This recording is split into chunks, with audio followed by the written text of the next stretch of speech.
Comment avoir des vues quand on débute? Comment faire pour décoller quand on est un petit youtubeur? Dans cette vidéo, je vais t'expliquer la stratégie que j'ai mis en place quand j'ai démarré ma chaîne YouTube pour avoir des vues.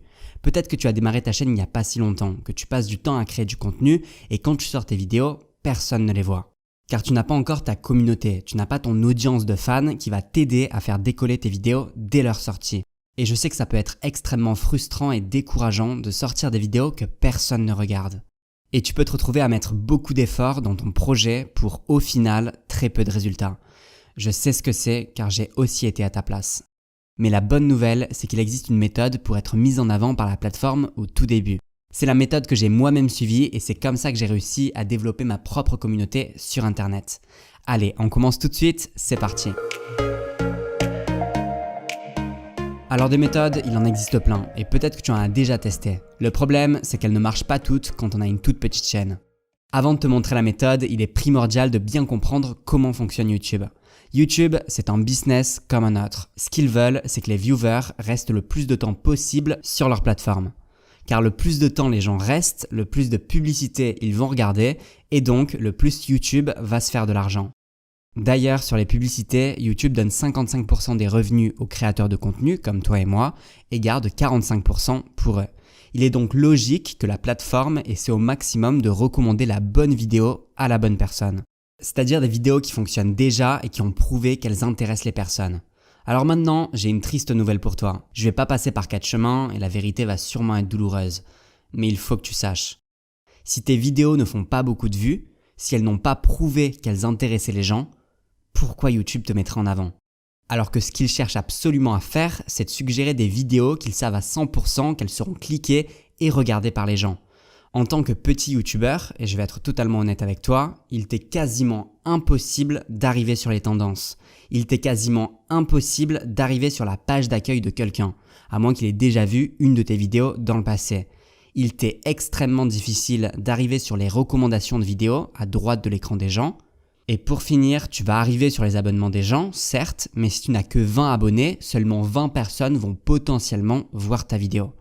Ça, c'est la triste réalité. Et c'est pour cette raison que chaque fois que tu as essayé des stratégies que tu as entendues à droite à gauche, qui reposaient sur ce que je viens de te dire, ça a échoué. Pourtant, ce n'est pas l'heure de perdre espoir, mais l'heure d'en retrouver.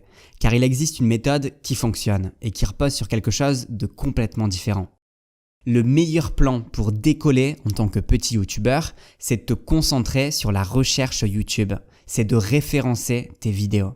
YouTube est le deuxième moteur de recherche le plus utilisé dans le monde. Google étant le premier et Google, c'est aussi YouTube. C'est-à-dire qu'une personne qui cherche une réponse à sa question sur Google peut aussi tomber directement sur ta vidéo YouTube. C'est le cas de plein de mes vidéos aujourd'hui et que j'ai faites quand je commençais tout juste YouTube. Par exemple, si je tape « Comment avoir du charisme » sur Google, je peux trouver ma vidéo directement dans la recherche, mais aussi dans l'onglet vidéo et aussi dans l'onglet images où tu peux voir la miniature et un lien direct vers la vidéo. C'est là la toute puissance de YouTube. Quand tu crées une vidéo, tu la références sur la plateforme elle-même, mais aussi entièrement sur Google, c'est-à-dire Google Search, Google Images et Google Vidéo. Tu as donc beaucoup plus de chances que ta vidéo soit mise en avant et continue de l'être gratuitement pendant des années comme plusieurs de mes vidéos actuellement. Alors bien sûr, ce n'est pas aussi facile que ça et il faut bien faire les choses. Pour qu'une de tes vidéos soit correctement référencée, il faut que tu respectes ces 3 règles. Alors on se retrouve tout de suite sur mon écran pour que tu puisses tout voir en détail. Je vais te montrer les 3 étapes de la méthode et à la fin de la vidéo, je te montrerai les courbes et les analytics de mon YouTube pour que tu puisses voir comment ma chaîne a explosé grâce à cette méthode. Et la première étape, ça va être de définir les mots-clés. La première chose à faire, c'est définir les mots-clés sur lesquels tu veux te positionner. Et pour ça, on va utiliser un petit logiciel qui s'appelle TubeBuddy. C'est une petite extension Chrome que tu peux installer, c'est gratuit. Je te donne un exemple sur une vidéo, par exemple, sur la productivité. Imaginons qu'on va chercher le mot-clé efficace. Donc là, ce qu'on peut voir, c'est que le volume de recherche est élevé pour ce mot-clé.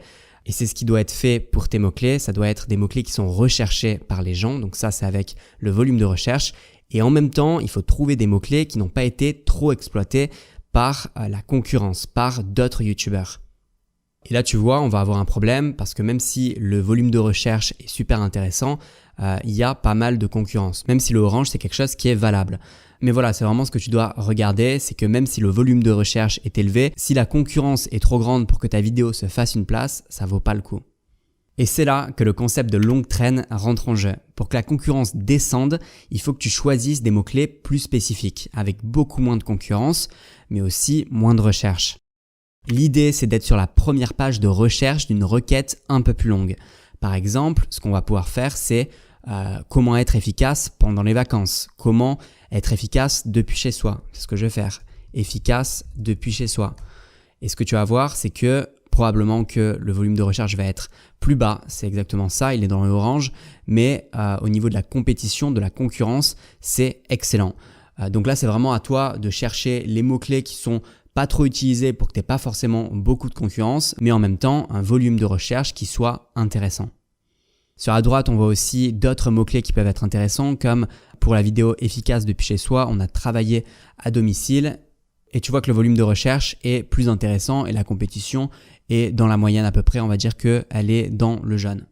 Ce travail de mots-clés que je suis en train de faire là avec l'extension TubeBuddy, il est super important, notamment quand on a une petite chaîne YouTube. C'est super important de s'intéresser à ce que les gens recherchent et à ce que les autres créateurs de contenu font sur la plateforme.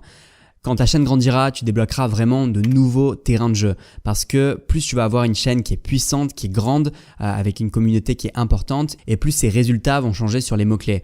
Tu peux voir aussi qu'il y a deux onglets. En fait, Weighted, c'est par rapport à ta chaîne, c'est-à-dire que TubeBuddy prend en compte la puissance de ta chaîne, si c'est une grande chaîne ou pas et combien de vidéos tu as fait dessus et quelles sont les thématiques de ta chaîne. Par exemple, pour moi, si on va sur Unweighted, tu vas voir que c'est pas du tout la même chose au niveau de la compétition, tout simplement parce que dans Weighted, TubeBuddy prend en compte les thématiques de ma chaîne et tout ce qui est organisation, efficacité, travailler depuis Internet, ce sont des thématiques que j'ai pas mal abordées sur ma chaîne. Donc, elle a une plus grande puissance sur ces mots-clés.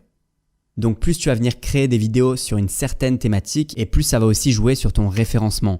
Quand ta chaîne va grandir, tu vas débloquer de nouveaux terrains de jeu, c'est-à-dire que tu pourras venir référencer tes vidéos sur des mots-clés qui sont plus populaires et plus concurrentiels, car la concurrence ne sera plus un aussi grand problème qu'au début. Donc pour trouver les mots-clés, moi je fais vraiment ce travail avec l'extension TubeBuddy. C'est vraiment super intéressant pour toi, ça te permet de savoir si tu peux traiter certains mots-clés ou si au contraire ils sont encore trop compétitifs pour toi. Tu peux télécharger TubeBuddy en cliquant sur le lien qui est dispo dans la description de cette vidéo. C'est gratuit et ça fait vraiment la différence avec les autres créateurs qui ne l'utilisent pas. Donc la première étape, c'était donc de définir ces mots-clés.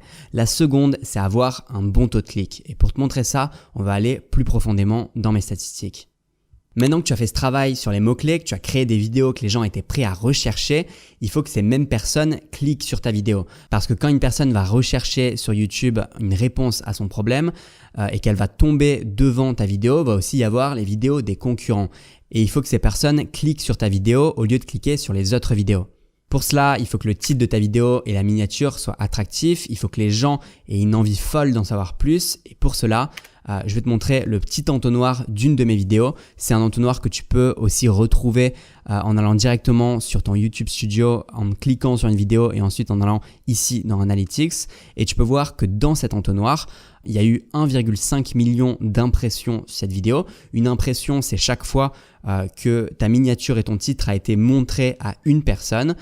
Et ensuite, il y a 6% des gens qui ont vu la miniature de cette vidéo qui ont décidé de cliquer pour la regarder. Ton taux de clic, c'est vraiment super important parce que ça permet à YouTube de savoir s'il doit continuer à montrer une de tes vidéos dans notamment la page de résultats des recherches ou alors s'il doit privilégier d'autres vidéos, les vidéos de tes concurrents.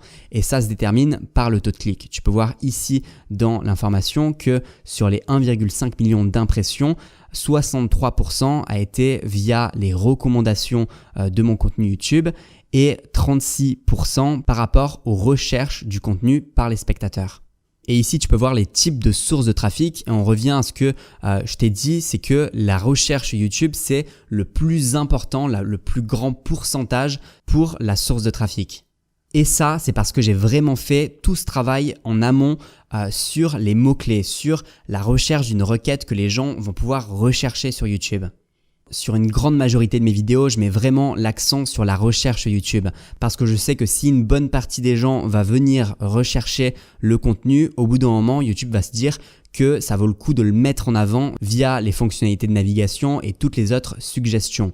Ici, tu peux voir les statistiques d'une de mes vidéos depuis son lancement jusqu'à aujourd'hui en 72 jours. Voilà ce qui s'est passé. C'est une vidéo qui a quasiment 100 000 vues aujourd'hui. C'est-à-dire qu'au début, toutes les courbes étaient très proches, c'est-à-dire les courbes entre la fonctionnalité de navigation, les recherches YouTube, les suggestions de vidéos et que j'ai vraiment fait tout le travail sur la recherche YouTube pour que ce soit vraiment une vidéo qui soit recherchée par les gens. Et au bout d'un moment, il y a vraiment une bascule qui est que toute cette période-là où les gens sont venus rechercher ma vidéo, elle a été mise en avant, elle a eu un bon taux de clic, elle a eu un bon taux d'engagement, c'est-à-dire que les gens sont restés jusqu'au bout, ils ont eu un bon engagement aussi sur la vidéo, ils l'ont commenté, ils l'ont liké, ils l'ont partagé à leurs amis. Toute cette période-là, il y a vraiment un switch où à un moment donné, YouTube se dit il faut que je le mette moi-même en avant, notamment avec les fonctionnalités de navigation. Donc je te montre sur ma chaîne les fonctionnalités de navigation qui sont le plus mises en avant pour moi, c'est la page d'accueil. C'est-à-dire que vraiment sur cette vidéo, au bout d'un moment, YouTube a décidé de mettre sur la page d'accueil des gens. Tu peux le voir ici qu'au bout d'un moment, c'est plus les recherches qui m'apportent un trafic extrêmement important, mais c'est carrément le fait que YouTube lui-même décide de mettre ma vidéo sur la page d'accueil des gens. Mais j'ai été mis sur la page d'accueil des gens parce que j'ai vraiment fait tout ce travail sur la recherche YouTube qui est extrêmement important. Donc fais vraiment aussi le travail sur tes vidéos, fais le travail de chercher les mots-clés qui peuvent être intéressants, les requêtes que les gens peuvent rechercher parce que si tu fais tout ce travail-là, au bout d'un moment, ça va être récompensé pour toi et YouTube lui-même va te mettre en avant sur les suggestions à droite des vidéos, sur la page d'accueil des gens peut-être. Mais vraiment, c'est grâce à la méthode de la recherche YouTube que tu peux arriver à ce résultat-là, notamment si aujourd'hui tu es une petite chaîne YouTube. La troisième étape, c'est l'engagement d'une vidéo. C'est le final du petit entonnoir. C'est quand les gens ont vu ta vidéo, ont décidé de cliquer avec un bon taux de clic. Enfin, ce qui va être compté, c'est l'engagement. Et dans l'engagement, on a la durée moyenne de visionnage. Donc pour cette vidéo qui fait 10 minutes, tu vois qu'on est à 4 minutes 57, c'est-à-dire 5 minutes. On va dire 50% de watch time, ce qui est intéressant sur une vidéo. Les gens sont restés en moyenne la moitié de la vidéo en ayant des personnes qui l'ont vraiment vu jusqu'au bout, c'est-à-dire 100%, et des personnes qui l'ont vu que 10-20%. C'est vraiment la moyenne de tout ça. L'engagement, comme je te l'ai dit, c'est aussi le fait que les gens likent ta vidéo, qu'ils en parlent dans les commentaires, qu'ils partagent ta vidéo. Et vraiment, tu dois essayer que les gens fassent ces actions en construisant ta vidéo d'une certaine manière pour qu'elle incite les personnes à faire ces actions-là. Une chose qui peut être intéressante aussi pour toi, c'est de répondre à tous les commentaires. Moi, c'est vraiment quelque chose que je faisais énormément, que je continue à faire dans les 24 premières heures de publication d'une vidéo, c'est de répondre à tous les commentaires. Parce que si tu as ne serait-ce que 10 commentaires et que tu réponds à tous les commentaires, d'un coup, tu as le double de commentaires en ayant répondu toi-même. Ce que je faisais aussi au tout début, c'est que je regardais ma propre vidéo quand je la lançais, que je me mettais moi-même un pouce bleu à ma vidéo parce que je partais du principe que si moi-même, le créateur de cette vidéo, j'allais pas liker ma vidéo et j'allais pas la regarder, c'est que ça valait pas le coup pour les autres de le faire. Donc vraiment, c'est ce que je faisais. Bien entendu, maintenant que ma chaîne a bien grandi, ça vaut moins le coup, mais au début, je trouve que ça valait le coup. Bref, du coup, je résume la méthode que je t'ai présentée dans cette vidéo. La première chose, c'est de faire le travail sur les mots-clés, tout simplement parce que les mots-clés permettent à tes vidéos d'être présents dans les recherches. La deuxième chose, c'est le taux de clic. Le taux de clic permet d'être cliqué et enfin, l'engagement qui permet d'être recommandé à de nouvelles personnes. Le taux de clic, c'est vraiment super important. Je te montre ici à la toute fin. On peut lire que YouTube lui-même nous dit que pour accroître la probabilité que YouTube suggère vos contenus, augmenter votre taux de clic et la durée de visionnage de vos vidéos. Donc vraiment tout ce que je suis en train de te dire dans cette méthode, je ne l'ai pas sorti de mon chapeau, tu peux le lire ici, c'est vraiment ce que YouTube te dit de faire. Dernière chose avant de te montrer vraiment les courbes de ma chaîne depuis le tout début de sa création jusqu'au moment où elle a explosé. Une chose qui peut être intéressante pour toi, c'est de choisir une thématique. Même si c'est une thématique qui est assez large, choisis une thématique pour ta chaîne et reste-y. Tout simplement parce que les gens vont pouvoir binge-watch tes vidéos. Quand je dis binge-watch, c'est que les gens peuvent regarder d'autres de tes vidéos à droite en recommandation, tout simplement parce que ce sont des vidéos qui sont similaires. Et la seule manière de créer des vidéos qui sont similaires et donc de voir tes propres vidéos être recommandées à droite, c'est de choisir une thématique et de ne plus en bouger. Enfin, publie fréquemment. Avoir un calendrier de publication, c'est super important, tout simplement parce que ça va devenir une routine pour les gens, pour tes viewers, de regarder tes vidéos à une certaine date. Le meilleur moyen de tuer un show télévisé, c'est de le changer d'heure. C'est la même chose pour tes vidéos YouTube. Personnellement, je publie tous les dimanches à 13h depuis pas très longtemps et je fais ça pour que les gens aient une routine, qui se disent vraiment tous les dimanches à 13h, il y a la vidéo de Philippe qui va sortir et qui va m'aider à développer ma chaîne YouTube. En plus de ça, le plus de vidéos tu vas avoir sur ta chaîne et le plus sont des petites graines que tu auras semées. Notamment avec la méthode que je t'ai présentée de référencer tes vidéos sur YouTube. Ce sont plein de petites graines que tu plantes et qui peuvent devenir des arbres qui vont vraiment te générer des vues chaque jour, chaque semaine, chaque mois. Ces vidéos, elles travaillent pour toi 24 heures sur 24, même quand tu es en train de dormir. Et au bout d'un moment, il faut le voir comme un effet cumulé. Le fait d'avoir de plus en plus de vidéos sur ta chaîne qui travaillent pour toi, ça va te permettre de générer plus de vues et plus d'abonnés sur ta chaîne. Alors on finit avec les statistiques de ma chaîne pour vraiment te motiver. C'est les statistiques du début jusqu'au moment où vraiment ma chaîne a décollé.